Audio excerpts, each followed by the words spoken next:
তার অন্তর্জালে দেশ বিদেশের কত পদাবলী অংশুমালী।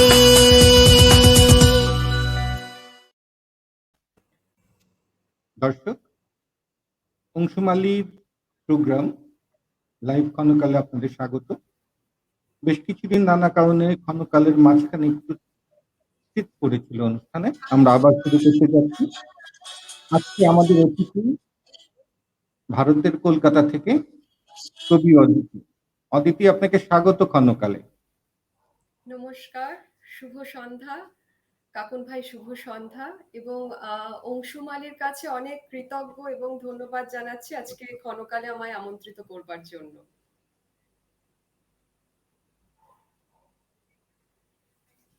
ধন্যবাদ অদিতি, আমরা শুরু করি তাহলে। হ্যাঁ, নিশ্চয়ই। কেন লিখেন? কেন লিখি? খুব সহজ কথায় উত্তর, ভীষণ ভালো লাগে। লেখাটা যেমন শান্তির জায়গা, তেমনি নিজেকে প্রকাশের জায়গা, আবার অনেকের কাছে পৌঁছে যাওয়ারও মাধ্যম বটে। সেই কারণেই লেখা। অদিতি পৌরাণিক একটা নাম, প্রজাপতি কন্যা, দক্ষ কন্যা, হ্যাঁ, যার নামের অর্থ দাঁড়ায় সীমাহীন। এই মিশে যাওয়ার ইচ্ছা বা ভালো লাগাটা সেই সীমাহীনতা থেকেই কিনা? হতে পারে। নামটা ছোটবেলায় আমার মায়ের মা আমার দিদান রেখেছিলেন। তো উনি কি ভেবে রেখেছিলেন সেটা তো জানা নেই।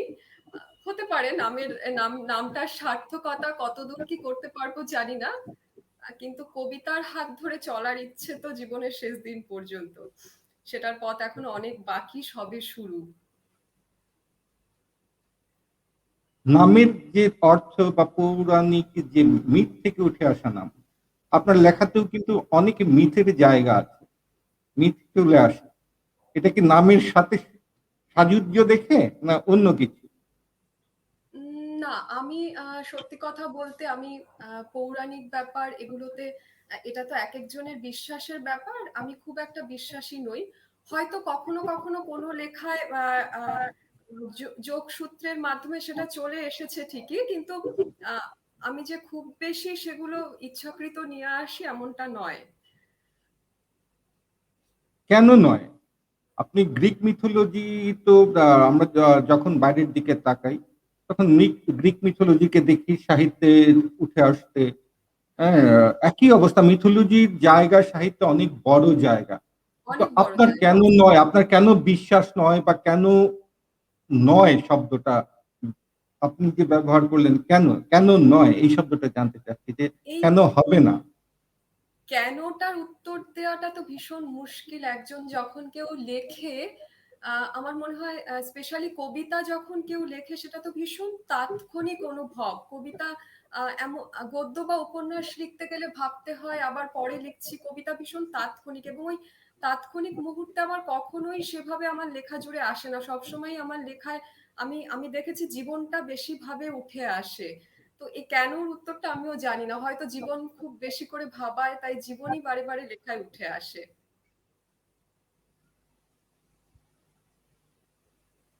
কবিতায় জীবন উঠে আসে? হ্যাঁ, এই যে কবিতায় আপনার এক ধরনের না পাওয়ার কষ্ট থাকে, বিরহ থাকে, প্রেম থাকে, এটা কি জীবন থেকে উঠে আসা? জীবন বলতে কবিতা তো শুধু নিজের জীবন নিয়ে কবিতা লেখা হয় না। কবিতা মানে তো আশেপাশের সমস্তটা, চারপাশে যা দেখছি, যা ঘটছে, আরেকজন মানুষের অভিজ্ঞতা, সমস্ত কিছুর প্রতিফলন লেখাতে হয়। তার মানে এই নয় যে সবটাই সবসময় নিজের জীবনের সাথে যুক্ত, তা কিছুতেই নয়। মানে কিছু কিছু ক্ষেত্রে হয়তো, আবার কিছু ক্ষেত্রে, অনেকটা ক্ষেত্রেই নয়। তো সেটা সবসময় নিজের জীবনের সাথে তার যোগসূত্র রয়েছে এমনটা নয়। কিন্তু যোগসূত্র তো রয়েছে। আপনি যখন লিখতে যাচ্ছেন, আপনি ছাড়া অন্যকে নিয়ে আপনি কিভাবে লেখেন? লেখাটা তো আপনাকে ঘিরেই, আপনার মাধ্যমে অন্যর অনুভূতি আপনার ভিতর ধারণ করে এবং আপনার সাথে ব্লেন্ড করে সেটাকে লেখা হচ্ছে, কবিতা যা হয় আর কি। তাহলে হ্যাঁ, কেন আপনি নন? আমি অবশ্যই, কিন্তু আমার অনুভূতিটা, আমার পর্যবেক্ষণ আমার কবিতায় থাকে, কিন্তু তার কেন্দ্রে সবসময় আমি থাকি না। সেটা তো হয় না, মানে সবকিছুর কেন্দ্রে আমি হতে পারি না। মন তো নানা দিকে ঘুরে বেড়ায়। তো সমস্ত কিছুর কেন্দ্রে আমিই থাকবো, আমায় নিয়ে আমি লিখবো, এটা হয় না। আমার পর্যবেক্ষণ আপনি এখানে। আছেন কিনা সেটা নিয়ে পরে কথা হচ্ছে, কারণ আপনার অনেক কবিতায় বেশ কিছু লেখা আপনার আমার পড়া আছে অন্তত। আমি সেখানে পরে যাব, এখন কবিতা শুনিনি। অনেকক্ষণ কথা হলো, কবিতা শুনিনি অন্তত দুটো। হ্যাঁ। আচ্ছা, আজকে আমি ভেবেছি যে ১ম এ আমি নিজের লেখার চাইতেও কবি সুভাষ মুখোপাধ্যায়ের কয়েকটা লাইন দিয়ে শুরু করতে চাই। কারণ হ্যাঁ, আমি অংশুমালির আমি আমি আমি দর্শকদের সেই সুবাদেই বলে নেই, অদিতি শুধু ভালো লিখেন না, ভালো পাঠও করেন। আমি যাকে ঠিক ধন্যবাদ। যে আবৃত্তি বলবো তা বলবো না, আমি খুব ভালো পাঠ করেন। ধন্যবাদ শুনে কাকুতি। নেই তার পাঠটা শুনে নেই, তারপর অদিতির নিজের কবিতায় যাব আমরা। অদিতি, শুনি আপনার পাঠ। হ্যাঁ, এটা বলার কারণ অংশুমালির সাথে তো এপার বাংলা এবং ওপার বাংলার অনেক মানুষ জুড়ে রয়েছে, এবং সারা পৃথিবীতে অনেক লেখক লেখিকা এই পেজের সাথে যুক্ত। তো সবার জন্য আর কি এই লেখাটা বেছেছি বলবো বলে। আহ পারাপার, কবি সুভাষ মুখোপাধ্যায়। আমরা যেন বাংলাদেশের চোখের দুটি তারা, মাঝখানে নাকুচি আছে, থাকুক না পাহারা, দুয়ারে খিল, টান দিয়ে তাই খুলে দিলাম জানালা, ওপারে যে বাংলাদেশ, এপারেও সেই বাংলা। আহ এবারে আমি নিজের কবিতায় যাচ্ছি, অবশ্যই।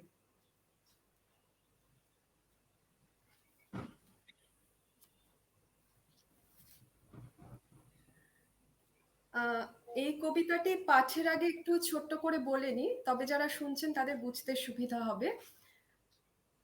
যখন কোনো ভাস্কর্য তৈরি হয়, যখন কোনো ভাস্কর্য শিল্পী কোনো প্রস্তর মূর্তি তৈরি করেন, তার হাতে তো সেটা জীবন পায়। তো এমন যদি হতো কোনো প্রস্তর মূর্তি তার স্রষ্টাকে বলতে পারতো তখন তার জীবন পাওয়ার অনুভূতি, সেই অনুভূতি কেমন হতো সেটা নিয়ে এই লেখাটা। এক প্রস্তর মূর্তির কথা। কত সহস্র বছর ধরে এক অবহেলিত নিরাকার অবয়ব আমি, আজ এক প্রস্তর মূর্তি। হে স্রষ্টা, তোমার শিল্প কথা বলে আমার উন্নত শিরের অহংবোধে। তোমার চেতনার হরফ খোদিত আমার সারা শরীর জুড়ে। একটু একটু করে বারবার তোমার আঘাত হয়ে প্রাণের আনন্দে মেতেছি আমি। আজ এক মহাকাশ নক্ষত্র সাক্ষী, তোমার ছোঁয়ায় আমার জন্ম লাভের। কথা দিলাম, যতবার তোমার কালীপুরুষ পথ হারাবে মহাশূন্যের ছায়াপথে, শুকতারা হয়ে পথ চেনাবো তোমার কালপুরুষকে। আহ অদিতি, যেটা নিয়ে কথা বলছিলাম আমরা, হুম। কেন্দ্র, এই যে আপনি আপনার কবিতাটা পাঠ করলেন, এখানের কেন্দ্রেও কিন্তু আপনি। তাই বলছেন? আহ হ্যাঁ, আমি পড়ি পাঠের যে একটা, আমি একটা পড়ি। হ্যাঁ, অবশ্যই। যত উপত্যকা দেখবে আমায়, কোলাহল বাড়বে ঝর্ণায়, ফিসফিস করবে গাছেরা, বেহালার সুরে প্রান্তিক সব ব্যথা, আলো নির্মোহ হবে, তারপর আমি বলবো বৃষ্টি আমার অনুচ্চারিত কথা। এটা কিন্তু অদিতির ওটাতে আমি কবিতা। ছিলাম। এখানেও কিন্তু ওটাতে কেন্দ্র আমি, কেন্দ্র অদিতি। অবশ্যই ওই লেখাটায় আমি কেন্দ্র ছিলাম, যেটা বলছেন খুব রিসেন্টলি লিখেছি, কিন্তু এটাতে আমার মনে হয় এই লেখাটা পাঠক যেভাবে নেবেন সেভাবেই। আমি কতটা এর কেন্দ্রে আছি আমি নিজেও জানি না, আমি লিখেছি অবশ্যই। কেন্দ্র থেকে আসলে যিনি লিখেন, কেন্দ্র থেকে তার সরা হয় না। উনি হ্যাঁ, সবাই সেটা হয়ে যান, কিন্তু সবাই কিন্তু উনি হয়ে যান কবিতায়, তাই তো? একেবারে, হ্যাঁ, একেবারেই তাই। এখন আরেকটা শুনতে চাচ্ছি, এবং হাতেও বোধহয় আছে, শুনে নি, তারপর আবার কথায় ফিরবো। হ্যাঁ।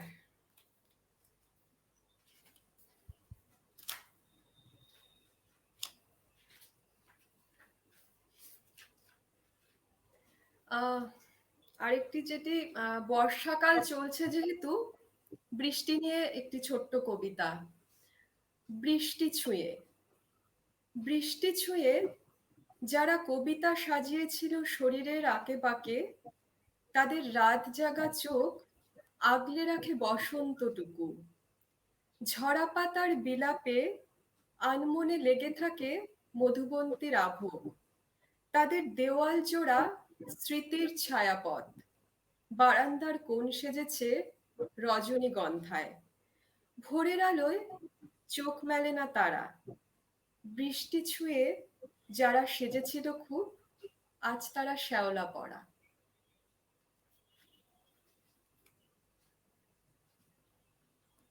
চমৎকার লেখা। ধন্যবাদ। অদিতির পড়াশোনা তো ইংরেজি সাহিত্যে, হ্যাঁ, পদচারণা বাংলা সাহিত্যে কেন?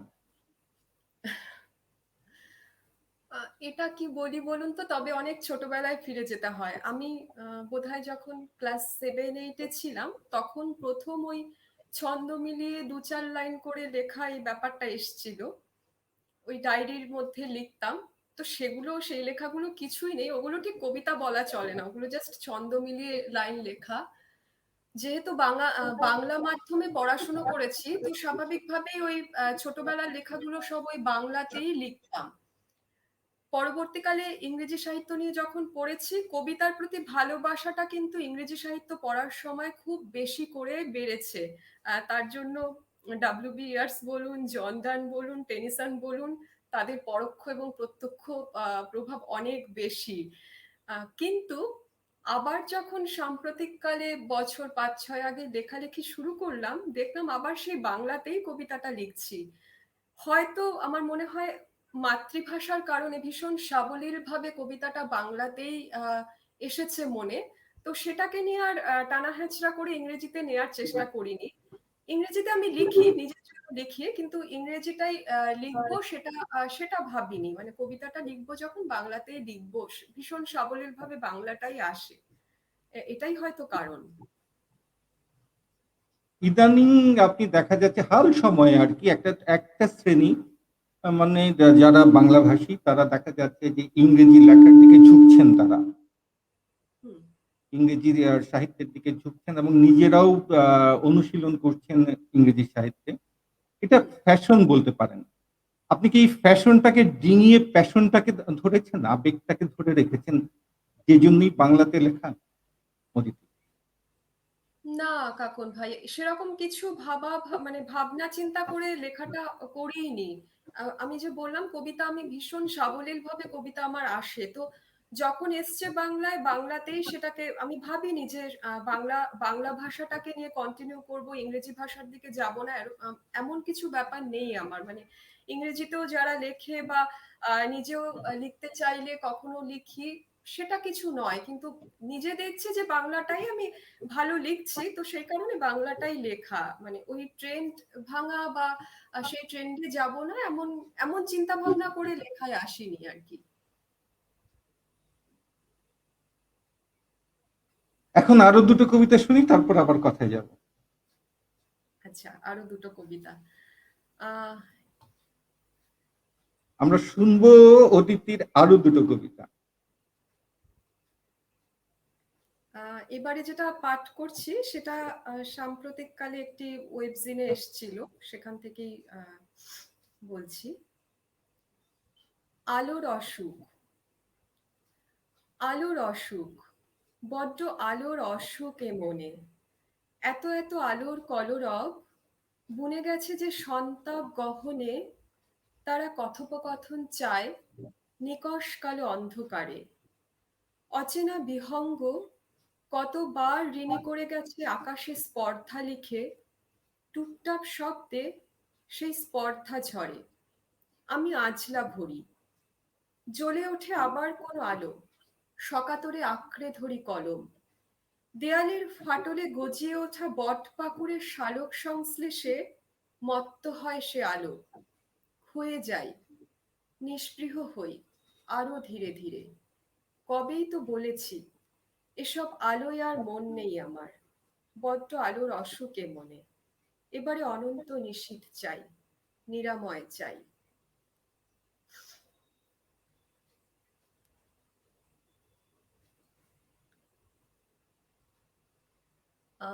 দ্বিতীয় একটি কবিতায় যাচ্ছি। কবিতার জন্ম। শুধু তো সময় নও তুমি, বোধি বৃক্ষের মতো শাখা প্রশাখার বিস্তার তোমার। সে ছায়ায় দণ্ডায়মান মানব কুল নিংড়ে নিচ্ছে একে অপরের নিঃস্বতাটুকু প্রাণ ভরে।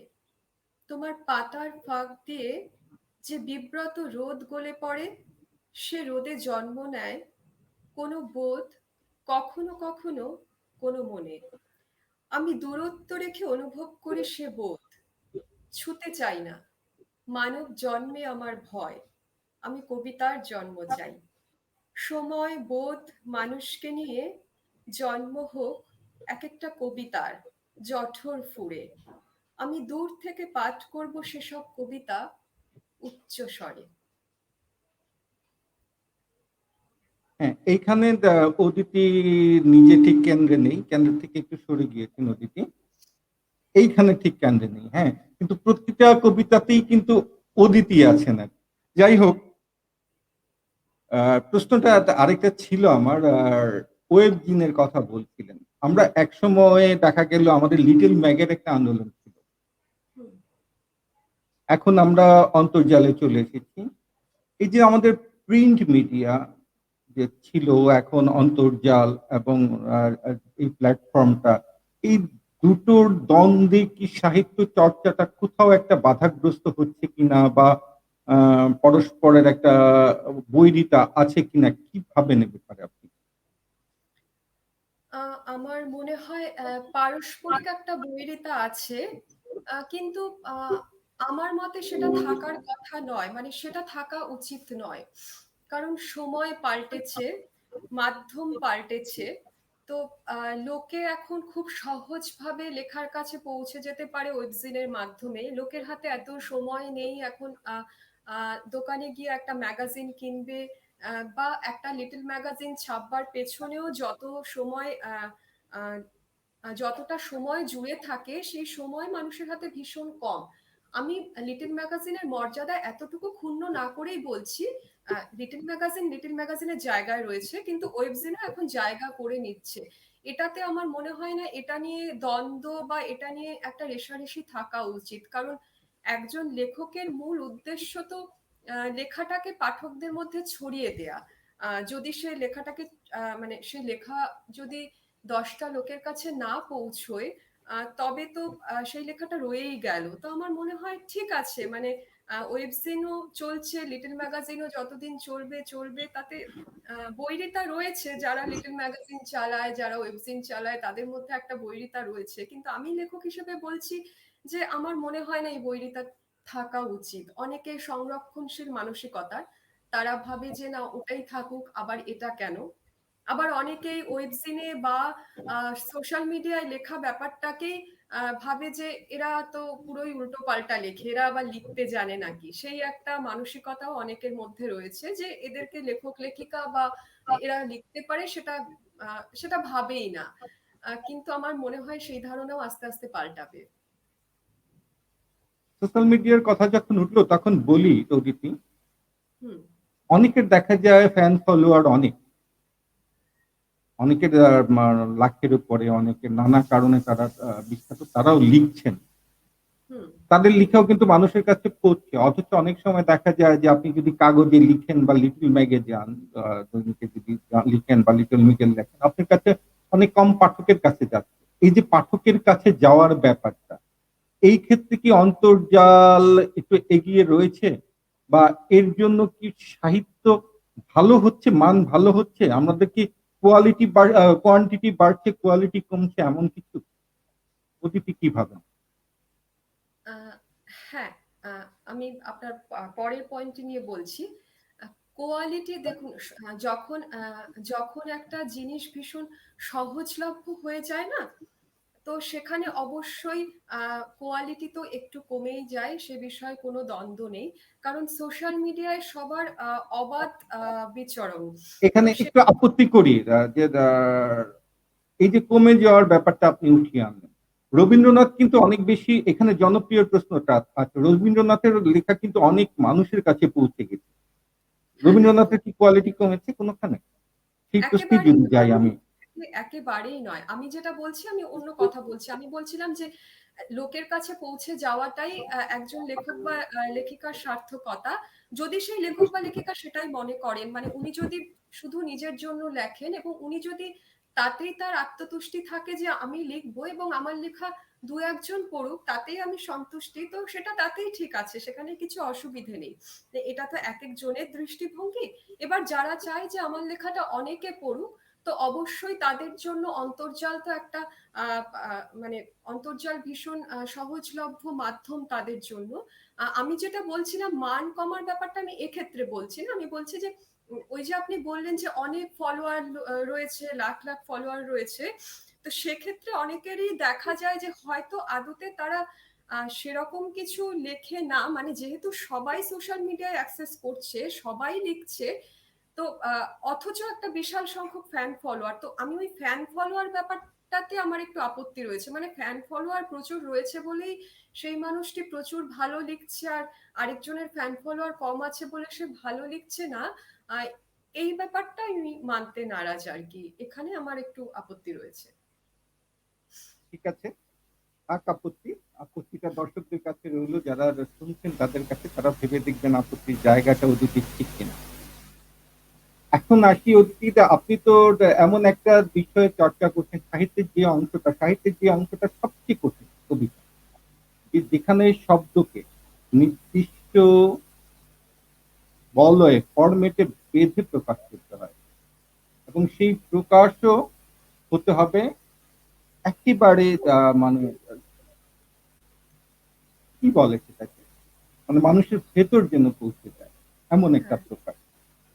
তো এই যে জায়গাটা থেকে আপনি কি মনে করেন যে এই যে আপনি এই ব্যাকরণবদ্ধতা যেটা আছে কবিতার ক্ষেত্রে, এটা কবিতার ক্ষেত্রে কোনো বাধা না এটা প্রয়োজন? এই ব্যাকরণবদ্ধতাটা প্রয়োজন না এটা কবিতার জন্য বাধা? কেউ লিখতে চান যে ব্যাকরণের বাইরে থেকে আপনার নামের মতো সীমাহীন ভাবে করে যেতে চান, কিন্তু এই ব্যাকরণবদ্ধতাটা প্রয়োজন কিনা সেটা একটু জানতে চাচ্ছিলাম। দেখুন, সেটা লেখা থেকে লেখায় আমার মনে হয় নির্ভর করে ব্যাপারটা। সব লেখাই যে ব্যাকরণবদ্ধভাবে লেখা হয় তা তো নয়, আবার অনেক লেখাই তাই। তো যে লিখছে সে কিভাবে লিখছে তার উপর ব্যাপারটা নির্ভর করে। কবিতা তো অবশ্যই মানে আপনি যদি বলেন সেক্ষেত্রে গদ্য বা উপন্যাসের পাঠক সংখ্যা যতটা বেশি, কবিতার পাঠক সংখ্যা অনেকটাই কম আজকের দিনেও, কারণ কবিতা সবার বোধগম্য হয়ে ওঠে না। আহ, কবিতার মধ্যে দর্শন ব্যাপারটা এবং রূপকের ব্যবহার এত বেশি থাকে যে সেটা সকলে সহজে সেটা গ্রহণ করতে পারে না, এবং সেটাই খুব স্বাভাবিক ব্যাপার। আহ, সবাই সেটাকে সেভাবে খুব সহজভাবে নেবে এমনটা নয়। তো সেক্ষেত্রে আমার মনে হয় হ্যাঁ, কবিতা তো অবশ্যই এমন একটি দিক যেখানে আহ, খুব অল্প পরিসরে ভীষণ সংক্ষিপ্ত পরিসরে অথচ পাঠকের মনে ঢুকে যাবে এরকম ভাবে লিখতে হয়।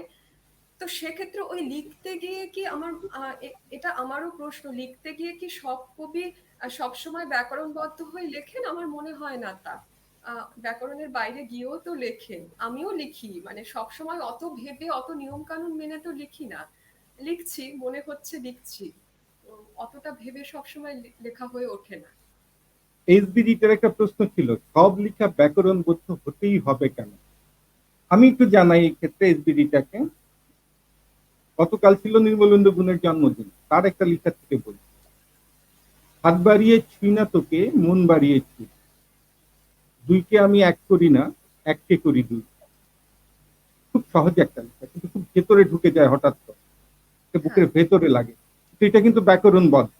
এটা হ্যাঁ। ব্যাকরণের বাইরে নিয়ে যান, এইভাবে ঢুকবে না কিন্তু আপনার ভিতরে। না। আপনি না। একটা মানে ব্যাকরণকে অস্বীকার করার কি জায়গাটা আছে কিনা, প্রশ্নটা অদিতির কাছে। না, না, ব্যাকরণকে অস্বীকার করার জায়গা একেবারেই নেই। ওই যে আমি আপনাকে বললাম, কিন্তু লেখার সময় সবাই যে সবসময় ব্যাকরণবদ্ধ হয়ে লেখে তা কিন্তু নয়। আমি সেটাই বলছি যে ব্যাকরণবদ্ধ হয়ে লিখেও সেই লেখাও ছুঁয়ে যায়, আবার অনেক সময় ব্যাকরণবদ্ধ লেখাও সেভাবে হয়তো ছুঁয়ে যায় না, আবার ব্যাকরণ ছাড়া লেখাও ছুঁয়ে যায়। মানে এটা এটা তো মানে এটা নির্ভর করছে, লেখার থেকে লেখায় এটা নির্ভর করে। দুটোরই জায়গা রয়েছে, ভীষণভাবে দুটোরই জায়গা রয়েছে। ইসরাত জাহান বলছেন, পাঠকের কাছে পৌঁছে দেওয়ার ব্যাপারে আমিও সহমত নই। নিজের ভালো থাকার জন্য, নিজেকে সময় দেওয়ার জন্য লেখা উচিত। আমি একটু বলে নিই ইসরাত জাহানকে। কবি কিন্তু নিজের জন্যও লিখেন, নিজের জন্যই লিখেন মূলত। তিনি লিখেন নিজেকে দিয়েই লেখা শুরু। কিন্তু খুব ভালো লেখা যখন হয়ে ওঠে, কবি যখন সফল না সার্থক হয়ে ওঠেন। সফলতা সামান্য একটা জিনিস, দুটো কবিতায় সফলতা পাওয়া সম্ভব, দুটো কবিতা মনে রাখা যায়, কিন্তু সার্থক যখন হয়ে ওঠেন যে তার সব প্রায় কবিতাগুলি মানুষের ছুঁয়ে যাচ্ছে। একজন সার্থক কবি কিন্তু তখন সবার জন্য লিখেন, একজন সার্থক লেখক সবার জন্য হয়ে যান, নিজের জন্য আর থাকেন না, নিজ গণ্ডিতা বেরিয়ে যায়। কেন্দ্রে হয়তো উনি থাকেন, কিন্তু যে বিন্দুতে তিনি থাকেন, কিন্তু বৃত্তুটাই থাকে সবাই। অদিতি কি বলেন? হ্যাঁ, আমি আমি আপনার সাথে একই মত কাকুন ভাই। ঠিকই বলেছেন। যারা প্রচুর লিখে গেছেন বড় বড় কবিরা, তো সেক্ষেত্রে তো আমরা তাদের লেখা পড়লে এটাই বুঝতে পারি তারা প্রচুর মানুষের কাছে, হয়তো শুরুর দিকে তারাও শুরু করেছিলেন নিজের জন্যই লিখতেন, কিন্তু ওই নিজের জন্য লেখাটাই যখন আহ, মানে যখন সেটা ফেরত আসে মানুষের ভালোবাসা হয়ে, মানুষের পছন্দ হয়ে, তখন যে লিখছে সেও চায় যে সেও এমন ভাবে লিখবে সেটার বিস্তৃতি আরো বাড়ুক, সেটা চলে আসে বোধহয়, মানে কোনো না কোনো ভাবে সেটা লেখকের মনে তখন সেটা কাজ করতে থাকে লেখার সময়, আমার মনে হয়। তো আমি আপনার সাথে একমত এই ব্যাপারে। ঠিক আছে, এখন সেই ভালোবাসার, আপনার ভালোবাসা এবং ভালো লাগার থেকে আরো দুটো কবিতা শুনি, আপনার ভালোবাসা এবং ভালো লাগা। আচ্ছা, দেখছি তবে।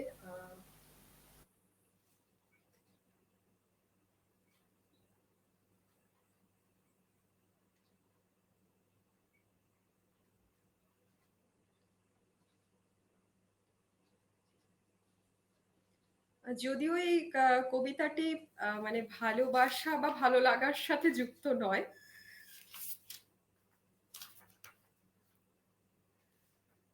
পড়ছি। রাত। জোনাকের আলোর অর্থ বুঝি না, জ্বলবে নিববে জ্বলবে এটাই বুঝি বলে। তবু প্রতি রাতে চেষ্টা করি জানতে কতটা দিন ফুরোলে রাত হওয়া যায়। জনশূন্য রাতে ছকছকে ল্যাম্পপোস্টগুলো বুঝিয়ে দেয়, নিঃসঙ্গতাও শ্বাস নেয়, পথ দেখায়। সভ্যতা নিষিদ্ধ বলে যা কিছুকে, সে সব কিছুই প্রাসঙ্গিক রাতে। তাদের জন্য উপন্যাস লেখা হয় না, তারা ছোট গল্প। ভোরের আলোয় যার ছন্দপতন, সেই রাত যেন বড্ড উদাসীন। বুকের মাঝে মহাকাব্য লুকিয়ে সে নিস্তব্ধ, সে ফুরিয়ে যায় না, তাকে জানতে চাওয়া ফুরোয় না।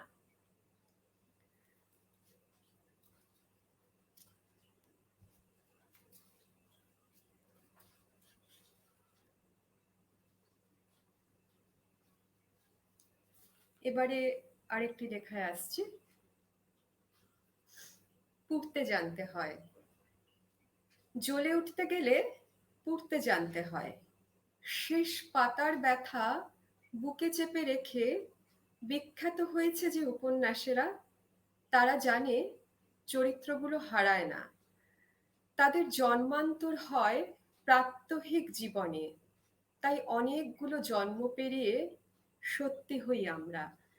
দূরত্বের অজুহাতে ছোঁয়া হয়ে ওঠে না যে নক্ষত্রদের, তারা আসলে আকাশেরই, শিকড়ের টান নেই তাদের।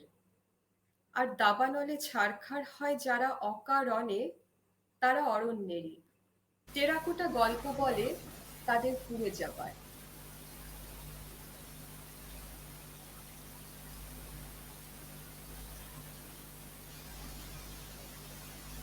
চমৎকার লেখা। ধন্যবাদ।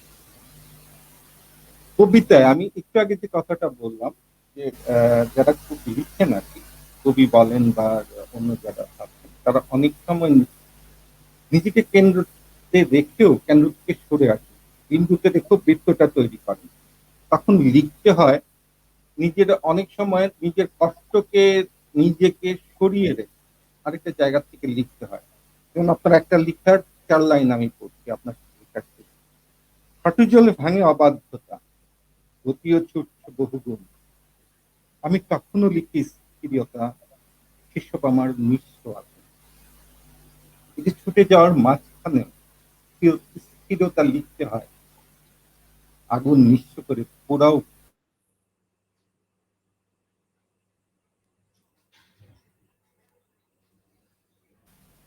এই জায়গাগুলো এই জায়গাগুলো কি মানে একজন লেখকের জন্য প্রয়োজনীয় কিনা, যে এই জায়গাটাও তাকে অনেক উপরে নিয়ে যেতে পারে, এটাও একটা তার ধাক্কার জায়গা, লিফট করার জন্য একটা জায়গা, কিন্তু তা মনে করেন কিনা? হ্যাঁ, একেবারেই। সবসময় যে লিখতে গেলে আপনি যেটা বললেন যে কেন্দ্রে তো আমরা চলেই আসি অবশ্যই। কারণ নিজের চিন্তাটাই, নিজের অনুভব, নিজের পর্যবেক্ষণ নিয়েই তো লেখা। তো সেটাকে কিছুতেই অস্বীকার করা যায় না। এবারে হয়তো অনেক সময় মন ভীষণ অস্থির হয়ে থাকে, চঞ্চল হয়ে থাকে। তো সেখানেও লেখাটা একটা শান্তির জায়গা আরকি। লেখার কাছে যাওয়া নিজের শান্তি খোঁজার জন্য। ইসরাতের সাথে আমি একমত এ ব্যাপারে। আহ, তো তখন লিখতে গিয়ে অনেক সময় মনে হয় যে বাইরের হাজারখানা অশান্তি বা হাজারখানা ঝামেলার মধ্যেও মন তো স্থিরতা চায়, আমিও স্থিরতা চাই। তো আমার লেখাও স্থিরতা চায় তখন। আহ ভেতরের আগুনটাকে হয়তো তখন অনেক সময় দমিয়ে দিতে হয় বা শান্ত করতে হয়, সেটাও ওই লেখা দিয়েই লেখক বা লেখিকারা করেন অবশ্যই। অদিতি, আরো আপনার কবিতাগুলোর কিন্তু দৈর্ঘ্য যাকে বলে, মাপে যদি বলি, কিন্তু ছোট ছোট। আপনার খুব বেশি আমার বড় লেখা, অনেক লম্বা লেখা চোখে পড়ে। কেন এই ছোট লেখার কারণটা কি অদিতি? আমি খুব বেশি বড় কবিতা লিখি না, হয়তো খুব বেশি হলে ১০-১২ লাইনের মধ্যে আমি লিখি। কারণ কিছু নেই, এটা বলতে পারেন আমার মানে লিখতে যখন বসি আমি ঠিক করে নিই যে এই যেটা লিখছি এটা ১০-১২ লাইনের মধ্যে আমি শেষ করব। আমার ছোট পরিধির লেখা ভালো লাগে, মানে নিজের ক্ষেত্রে আর কি। আমার মনে হয় সেটা আহ, সেটার মধ্যে আরো সংক্ষিপ্ত ভাবে অথচ ভীষণ তীক্ষ্ণ ভাবে সেসব লেখা উপস্থাপনা করা যায় আর কি। অনেক বড় লেখা লিখতে গিয়ে আমরা অনেক সময় শুরুটা কোথায় করলাম শেষটা কোথায় করছি সেটা সামঞ্জস্য হারিয়ে ফেলি। তো আমি আমি সেজন্য আমি বড় লেখা লিখি না কেন সেটা আমি নিজেও জানি না। মানে আমার লেখাগুলো ওই ১০-১২ লাইনের মধ্যে আমি নিজেই লিখতে খুব স্বাচ্ছন্দ্য বোধ করি, এবং তাতে মনে হয় লেখার শুরুটা যেখানে করছি শেষটা যেখানে করছি দুটোর মধ্যে সামঞ্জস্যটা যাতে ভীষণভাবে থাকে। কিন্তু অদিতি, ছোট লেখার আপনি আপনি হয়তো স্বতঃস্ফূর্ত ভাবে আপনার ছোট লেখা আছে, ছোট লেখা আছে, কিন্তু ছোট কবিতা, ছোট লেখা কবিতা, ছোট কবিতার মধ্যে পুরো একটা ভাব প্রকাশ করা কিন্তু খুব কঠিন একটা ব্যাপার। বড় জায়গা পেলে হয়তো সহজ হয়, কিন্তু ছোট হুম। জায়গায় একটা পরিপূর্ণ ভাব ফুটিয়ে তোলা, চিন্তা ফুটিয়ে তোলা, একটা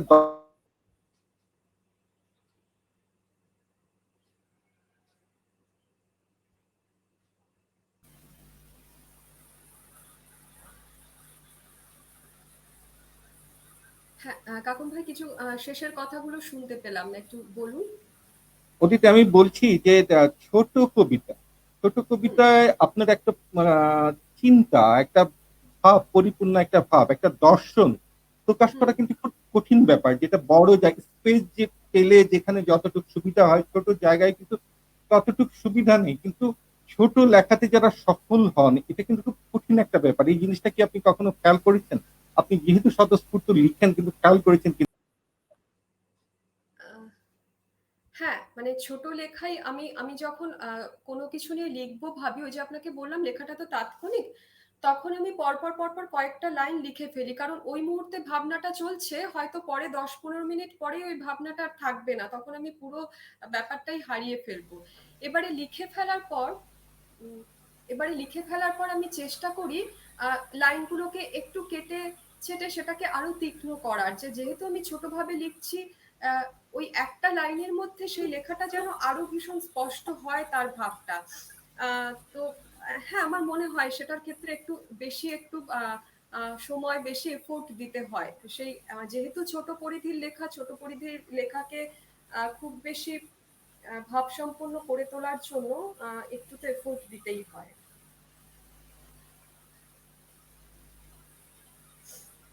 অদিতি, আপনি কি খেয়াল করেছেন ইদানিং কাপলেট অর্থাৎ দু লাইনের কবিতার কাপলেট গুলো এই বা লিরিক লিমেরিক, হ্যাঁ, এই ধরনের কবিতা, হাইকু, এই ধরনের কবিতাগুলো কিন্তু বেশ জনপ্রিয় হচ্ছে এবং লিখছেন অনেকে। তো এই হ্যাঁ, যে এই ধারাটা শুরু হয়েছে, আমি নিজেও লিখি, এই ধারাটা যে শুরু হয়েছে, এই ধারাটাকে আপনি কিভাবে দেখছেন এই সময়ের সাথে? অদিতি, আমি না আসলে সত্যি বলছি, আমি না মানে গতানুগতিক ভাবেই কোনো কিছু চলতে হবে, সে যে কোনো কিছু লেখা বলে নয়। আমি জীবন সম্পর্কে বলুন, সমাজ সম্পর্কে বলুন, আমি গতানুগতিক প্রথাটায় বিশ্বাসী নই। গতানুগতিকতা ভাঙতে হয়, সে লেখার ক্ষেত্রে হোক যাই হোক, তাতে হয়তো খারাপ হতে পারে, ভালো হতে পারে, কিন্তু আমরা না ভাঙলে জানবো কি করে? তো আমি আমি এর মধ্যে খারাপ কিছু দেখছি না। যে কাপলেটের কথা বলছেন, আমি আপনার লেখাও পড়েছি কাকুন ভাই, ভীষণই ভীষণই মানে মন ছুঁয়ে যায় লেখাগুলো, এবং সেগুলো ভালো লাগে। ২ লাইন ৪ লাইনে ছোট, ছোট লেখা, ভীষণ অর্থবহ লেখা। কিছু খারাপ কিছু নেই, ভালোই তো। ক্ষতি কোথায়? আমি সাদরে লেখাগুলো গ্রহণ করি। একটা প্রশ্ন আছে। সোহান হ্যাঁ, আরহাম উনি বলছেন, জীবনানন্দ দাশ উদ্ধৃত করে বলছেন, সকলেই কবি নয়, কেউ কেউ কবি। এই কথাটা উনি বলছেন। আসলে সকলেই কি কবি হতে চায়? এখানে যে আপনি কথাটা বললেন যে কবি তো কবি, হ্যাঁ, জীবনানন্দ দাশ যে অর্থ বলেছেন সেই অর্থটা হয়তো তার কাছে, আমি যেভাবে ভাবি সেই কথাটা, যে যারা কবি তারা তো কবি, যারা কবি না তারা যদি চেষ্টা করেও তাহলে কি কবি হতে পারে তারা? অদিতি কি বলে? আহ, আমি একটা কোথায় পড়েছিলাম যে ৯-১০ হাজার মানুষে একজন লেখেন। তো লেখা কবি যারা হন বা কবিতা যারা লেখেন, আমি কবি বলছি না, যে কোনো লেখাই যারা লেখেন অবশ্যই তারা ভীষণ অনুভূতিপ্রবণ সংবেদনশীল মানুষ হন।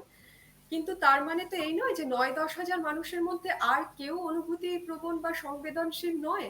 নিশ্চয়ই আছে, কিন্তু লেখা ব্যাপারটা সবার আসে না, সেটা সবার হয় না। সেটা মানে আমার অনেক চেনা পরিচিত রয়েছে যারা নিজেরাও সাহিত্য নিয়ে পড়াশোনা করেছে আর কি, এবং এখনো প্রচুর পড়াশোনা করে চলছে। তারা বলে যে লিখতে পারি না। তো আমার মনে হয় হ্যাঁ, অবশ্যই লেখা ব্যাপারটা তো একটা ভেতরের ব্যাপার। এটা এটা এটা সবার আসে না, এটা মেনে নিতে হবে।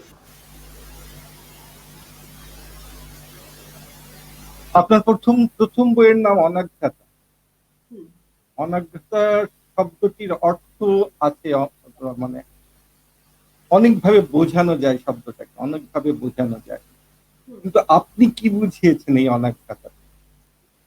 আমি বুঝিয়েছি অনাঘ্রাতা মানে তো যার আঘ্রাণ নেওয়া হয়নি, যেহেতু প্রথম কবিতার বই, আহ, এবং আমি মানে আমার কবিতার বই হিসেবে এটাই প্রথম। সেই অর্থে আমার কবিতার প্রথম আঘ্রাণ যেটা নেওয়া হয়নি, অবশ্যই সেই কবিতাগুলো অনাঘ্রাতা, যেগুলো আহ, অনেকদিন ধরে লেখা কবিতা একসাথে করে বইয়ে ছাপিয়েছি। তো সেই ভাবনাটার থেকেই বইটার নাম ঠিক করেছি অনাঘ্রাতা। তো সেই চিন্তাটার থেকেই বইয়ের নাম অনাঘ্রাতা দেয়া। অর্থাৎ যে কবিতাগুলো অন্য আগে কোথাও যায়নি এরকম চিন্তা থেকে, যেটা যেটা মলাটবদ্ধ হচ্ছে প্রথম, সেই চিন্তা থেকেই একেবারে, মূলত আচ্ছা, একেবারে।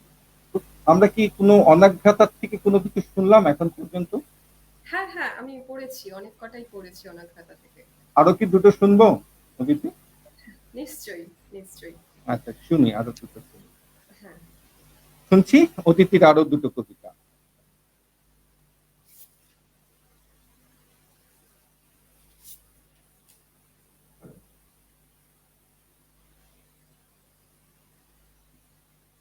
এটা আপনি যেই বলছিলেন ওই কাপলেট লেখা, এটা কিছুটা তাই। যখন কিছুই যায় না বলা, যখন কিছুই যায় না বলা, কথার কথার অসাম্যতা, কলমজোড়া শব্দগুলো বেশ মুছে দেয় বিষণ্ণতা। যেমনটা ঠিক কৃষ্ণচূড়া, চোখ মেললেই ঝরার কথা, ল্যাম্পপোস্টের নীলচে রাত, মন পাতলেই শূন্যতা। তবুও কেমন অবলীলায় চাঁদ হারিয়ে স্বপ্ন ভাঙে, আকাশখানিক উদাস হয়ে অনিচ্ছেতেই আবার রাঙে, যা কিছু সব যত্নে রাখা, কল্পকথা, উপকথা, তারাই কেমন বুনছে দেখো ছায়াপথে নকশি কাঁথা।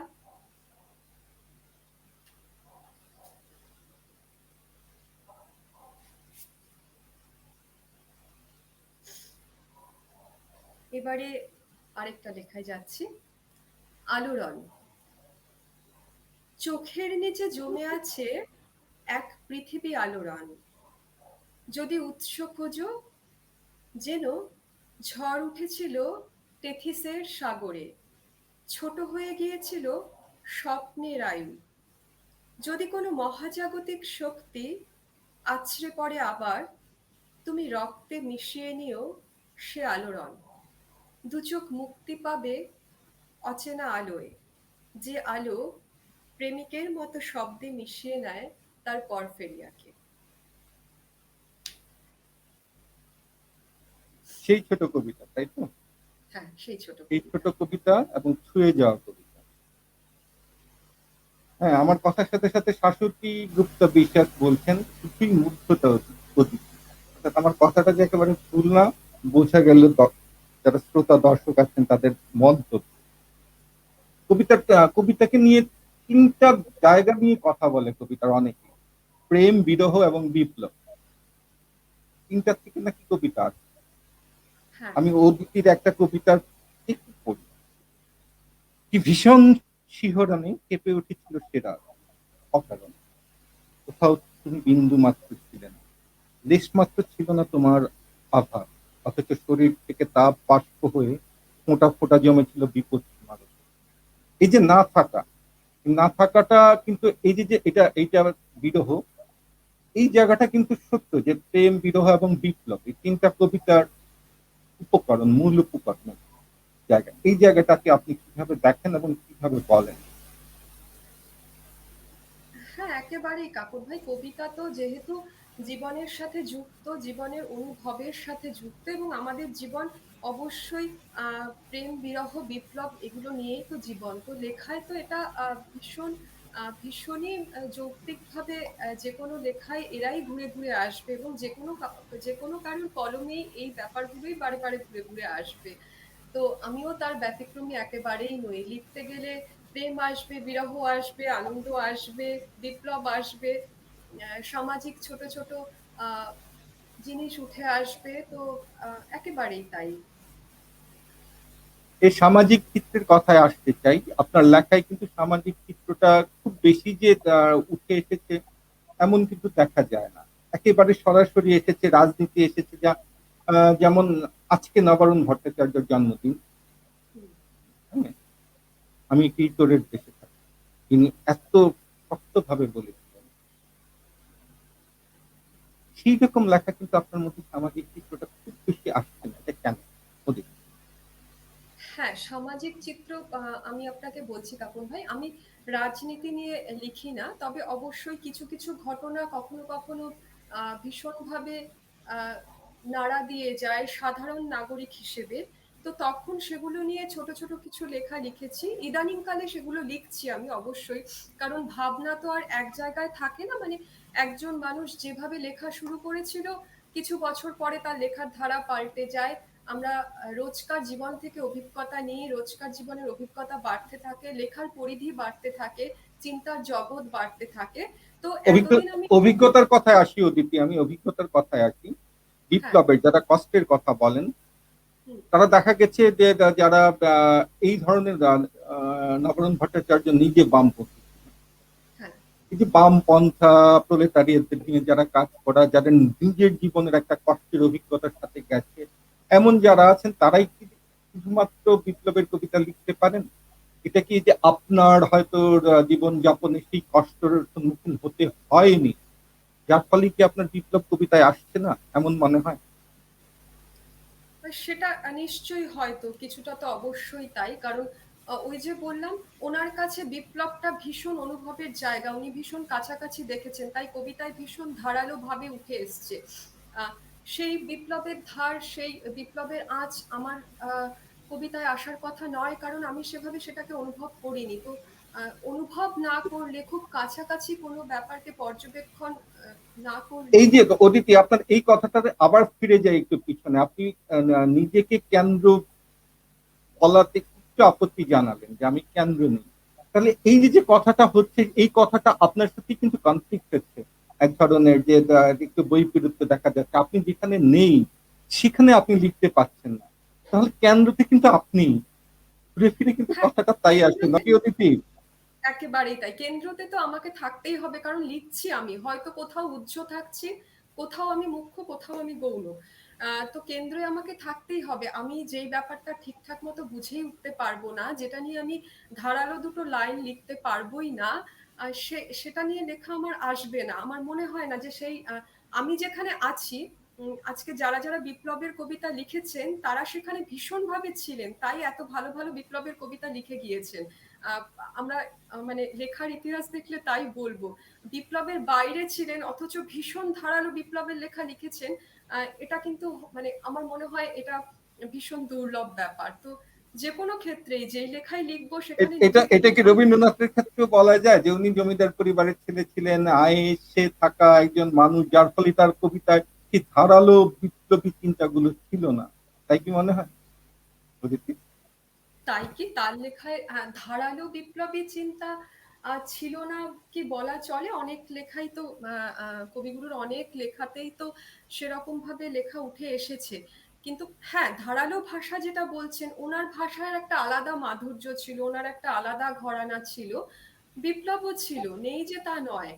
কিন্তু ঘরানার প্রশ্নে আসি। এই যে টাইপ, নিজস্ব একটা টাইপ, এই হ্যাঁ, নিজস্ব টাইপটা গড়ে তোলা, নিজস্ব সিগনেচার যাকে বলতে পারি, যে এটা নাম না থাকলেও বোঝা যায় এটা অদিতির কবিতা। এই যে এই জায়গাগুলো, এই নিজের সিগনেচারটা কি লেখার ক্ষেত্রে খুব জরুরি নয় অদিতি? আমার মনে হয় কি, এটা এটা যখন কেউ লেখে তখন না অজান্তেই এটা হয়ে যায়। কেউ কিন্তু এটা ভেবে লেখে না, মানে কেউই একই জায়গায় থেকে একই রকম লেখা বছরের পর লিখে যেতে চায় না, বছরের পর বছর ধরে। সবাই চায় যে আমি আরেকটু অন্যরকম লেখা চেষ্টা করি, কিন্তু সেটা কোথাও না কোথাও ভাবে তার পরিধিটা একটা হয়ে যায় যে এরকমই একটা লেখা, তার লেখা দেখে বোঝা যায়, তার শব্দ, তার কবিতার ভাব দেখে এটা তার কবিতা। আহ, এটা বোধহয় হয়ে যায়, এটা অজান্তেই হয়ে যায় যে কোনো কবির ক্ষেত্রেই। যেমন শঙ্খ ঘোষ, আমরা কিন্তু শঙ্খ ঘোষের তার লেখার ধরন দেখেই বুঝতে পারি এই লেখাটা শঙ্খ ঘোষের। শক্তি চট্টোপাধ্যায় আমি দেখলেই বুঝতে পারি, আমাদের আল মাহমুদ দেখলেই বুঝতে পারি, শামসুর রহমান দেখলেই বুঝতে পারি, নির্মলেন্দু গুণের কথা তো বললামই, অন্যান্য যারা আছেন, যারা নিজস্ব, যারা সার্থক হয়েছেন কবি হিসেবে, যারা সার্থক হয়েছেন, আমি সফল শব্দটা ব্যবহার করি না, কিন্তু সফল শব্দটা আমার একটু আপত্তি আছে, আমি বলি সার্থক হয়েছেন যারা, তাদের কিন্তু প্রতিজনেরই নিজস্ব একটা সিগনেচার আছে, এটা কি অস্বীকার করার কোনো জায়গা নেই।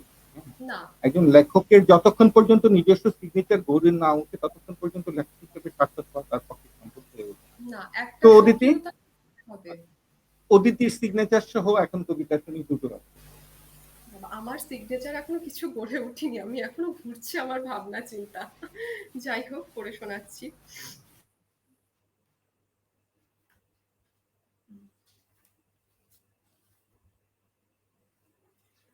ওই নীলটাতে আজকাল অবাক হয়ে চেয়ে থাকি, ওই নীলটাতে বোঝার চেষ্টা করি, আকাশ তো নীল তোমারও, তবে কেন মেঘ নিয়ে কাড়াকাড়ি? যখন থমকে যায় হাওয়া, পাতার ফাঁকে ফাঁকে খুঁজে পাই অস্তিত্ব, খুঁজে পাই সেই নদীটা যেখানে শুদ্ধ হওয়া যায় স্নান করে।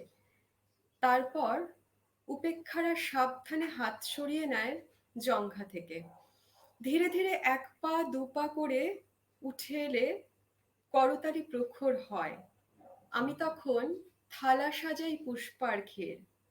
একটু বাদেই ওই নীলটাতে আজ বিজয় মিছিল।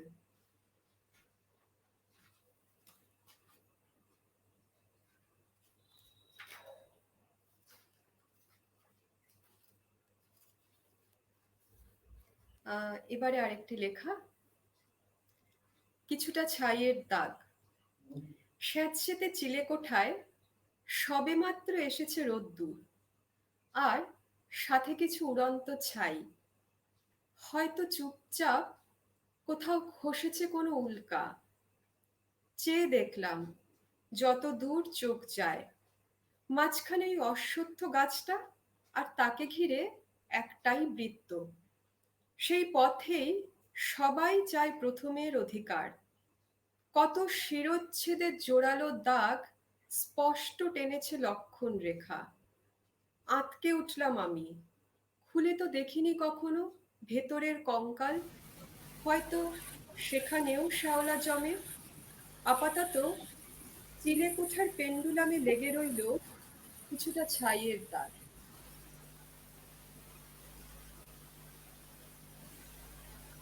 একটু আলাদার দিকে যাই। কবিতা, অতিথি তো শুধু কবিতা নিয়েই আছেন, কবিতার বাইরে গল্প, প্রবন্ধ, সাহিত্যের অন্য দিকগুলো নিয়ে কি ভাবছেন? আহ, আমি পড়ি সবই, কবিতার বাইরে বই পড়া তো সব রকম বই পড়ি, কিন্তু গদ্য বা সাহিত্য প্রবন্ধ এগুলো লেখা নিয়ে উপন্যাস প্রবন্ধ এগুলো লেখা নিয়ে কিছুই ভাবিনি, মানে সেরকম কিছু পরিকল্পনা আপাতত নেই। আমার মনেই হয় না আমি লিখতে পারবো।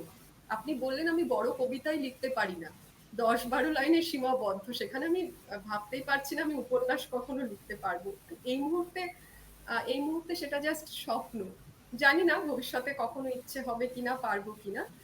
এখন আপাতত কবিতার মধ্যেই থাকতে চাই, অনেক কবিতা এখনো মনে হয় লেখা বাকি।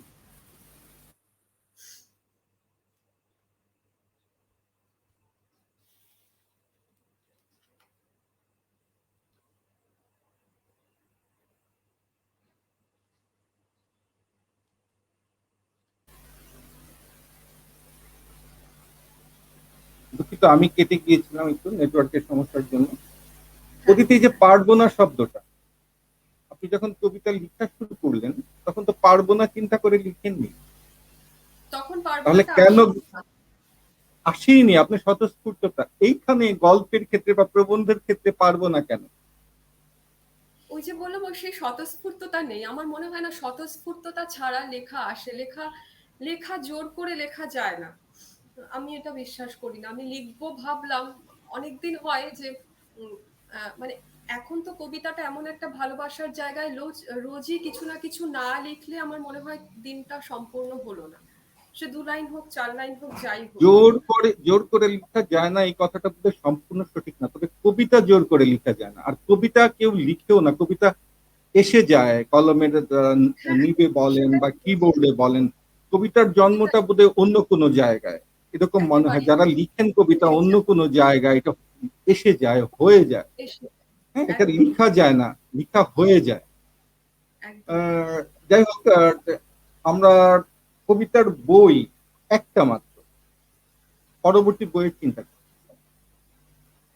হ্যাঁ, পরবর্তী বইয়ের চিন্তা আছে।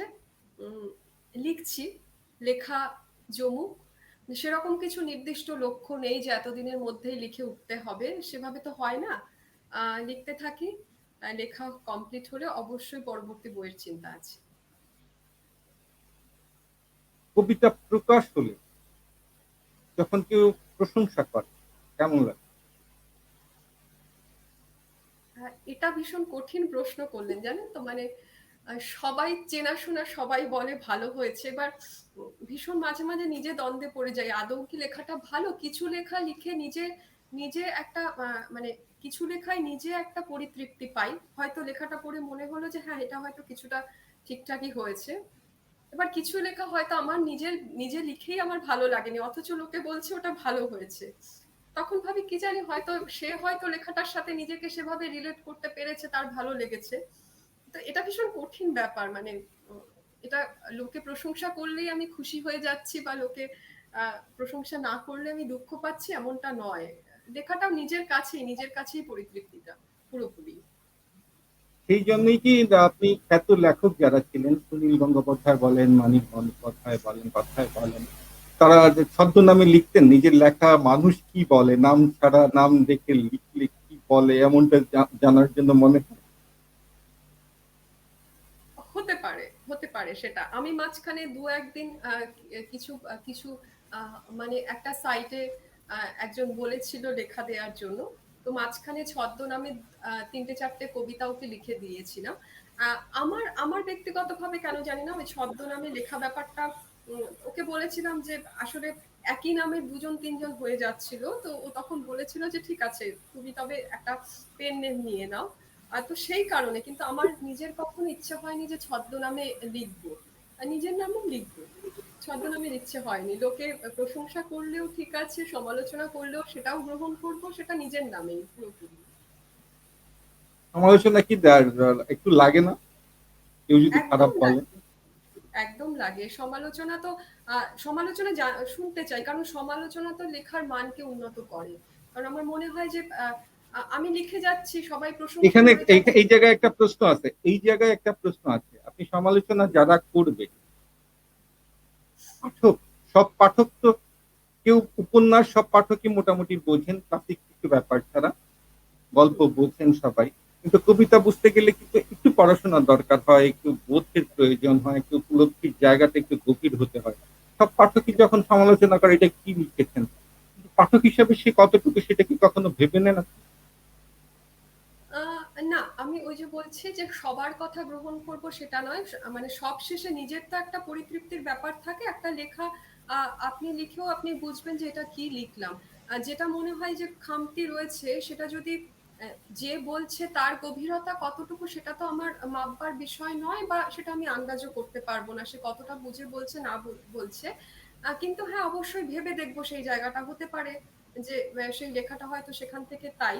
আর ঠিক আছে, মানে সেটা সেটা আমাকে ভাবায় না কে বলছে, সে কতটা বুঝে বলছে না বলছে। ঠিক আছে, আমি চেষ্টা করব পরবর্তী লেখাতে সেটা সেটাকে আরো অতিক্রম করার আর কি, এটাই। অদিতি, আমাদের হাতের সময় প্রায় শেষ, আমরা শেষ দুটো কবিতা শুনবো, তারপর আমরা বিদায় নিব। শেষ দুটো কবিতা শুনি অদিতির কাছ থেকে। অদিতি।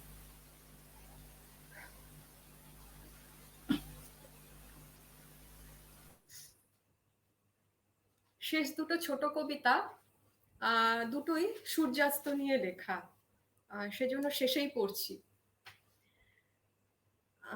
সূর্যাস্ত আমার ওষুধ, জলের মতোই বইছে জীবন, বহমানো তার আত্মকথা। আমরা সবাই ছদ্মবেশী, সত্যি বলায় নিস্পৃহতা। বাতাস এখন গ্রীষ্ম চেনে, বিস্তৃত সব কুয়াশার দাগ। রঙিন কেমন ধূসর হলেই নতুন কোনো পূর্বরাগ। শর্ত ভেঙে চলতে গিয়ে ম্রিয়মাণ সুখ, ইচ্ছে অসুখ। তোমার জানি জ্বরের ছোঁয়াচ, সূর্যাস্ত আমার ওষুধ। আরেকটি লেখা সূর্যাস্ত নিয়ে, আন্তরিক হয়ে। সূর্য তখন অস্তাচলে, হালকা আলো মেখে আকাশের পাশে বহুতলের শৃঙ্গগুলো একা দাঁড়িয়ে, যেন একটু আগেই পাখিরা গেয়ে গেছে দিনের সমাপ্তি গান। এমন সময়ে যদি ইচ্ছে হয় গোলাপের লালে সাজিয়ে দিতে পথ, তুমি এসো কাঁটার ব্যথা তুচ্ছ করে, তুমি এসো আন্তরিক হয়ে। ধন্যবাদ। সূর্য মূলত কখনো অস্ত যায় না, একদিকে হয়তো অস্ত দেখে মানুষ আরেকদিকে উঠে যায়, উদিত হয়। তো আপাত দৃষ্টি। আমরা চেষ্টা করব আমাদের ক্ষণকাল অংশমালির এই আয়োজন অস্ত যাবে না, একদিক দিয়ে অস্ত যাবে আরেকদিক দিয়ে উদিত হবে, এবং আমাদের সঙ্গে থাকবেন সবসময় অতিথির মতো যারা লিখেন, বিশেষ জনেরা। দর্শক, আপনারা এতক্ষণ অতিথি কবিতা শুনলেন। আমরা অংশমালিক দর্শকদের জন্য এখন অতিথির কিছু কথা। অতিথি। সবশেষে এটাই বলবো, সবাই ভালো থাকুন, সুস্থ থাকুন, নিজেকে ভালোবাসুন এবং বই পড়ুন আর গান শুনুন অবসর সময়ে। নিজেরা ভালো থাকবেন। বাড়িতে ছোট ছোট ছেলে মেয়েদেরও বই পড়ার অভ্যাস করান, ভীষণ ভালো। ভালো থাকার একটা ভীষণ ভালো আহ ঠিকানা বই। এটুকুই বলবো। ভালো থাকবেন সবাই। ধন্যবাদ অংশুমালীকে, ধন্যবাদ যারা এতক্ষণ দেখছিলেন। নমস্কার। ধন্যবাদ অদিতি আপনাকেও আমাদের সাথে এতক্ষণ থাকার জন্য। দর্শক, আজকে শেষ করতে হচ্ছে, আমাদের সময় শেষ। আগামীতে আরো কোনো বিষয়জনকে নিয়ে আবার আপনাদের মুখোমুখি হবে। হব। সে পর্যন্ত সবাই ভালো থাকুন। ধন্যবাদ।